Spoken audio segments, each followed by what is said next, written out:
అల్లు అర్జున్ మద్దతు ప్రకటించిన శిల్పా రవిచంద్ర కిషోర్ రెడ్డి ఓడిపోవటంతో మెగా అభిమానులకు అల్లు అర్జున్ ఒక్కసారిగా టార్గెట్ అయ్యారు. సోషల్ మీడియాలో ఈ ఘటనతో mega family versus Allu Arjun family అన్నట్లుగా మారిపోయింది పరిస్థితి. పైకి అంతా బాగానే ఉందని చెబుతున్నప్పటికీ లోపల మాత్రం వివాదాలు ఈ రెండు ఫ్యామిలీల మధ్య గట్టిగానే సాగుతున్నట్లు కనిపిస్తుంది. అల్లు అర్జున్ అరెస్ట్ ఎపిసోడ్ లో కూడా మెగా ఫ్యామిలీ సైలెంట్ గానే ఉంది. రామ్ చరణ్, వరుణ్ తేజ్, సాయి ధరమ్ తేజ్ ఎవరు కూడా అల్లు అర్జున్ అరెస్ట్ గురించి స్పందించలేదు. అలాగే ఆయన నటించిన పుష్ప 2 సినిమా ఇండస్ట్రీ హిట్ కొట్టడంపై కూడా ఎవరూ మాట్లాడలేదు. తాజాగా పుష్ప 2 హిట్ పై చిరంజీవి మౌనం వీడారు.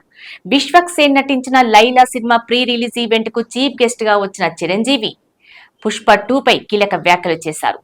పుష్ప 2 పై చిరంజీవి మాట్లాడుతూ అభిమానం వేరు, వ్యక్తిగతం వేరు. ఓ వ్యక్తి మన మనిషి కాదని దూరం పెట్టడం సరికాదని చిరంజీవి వ్యాఖ్యానించారు. ఇండస్ట్రీలో హీరోలంతా ఒకటే అని, ఇండస్ట్రీలో అందరూ ఒకటే అని మెసేజ్ ని ఇవ్వాలని ఆయన ఈ సందర్భంగా కోరారు.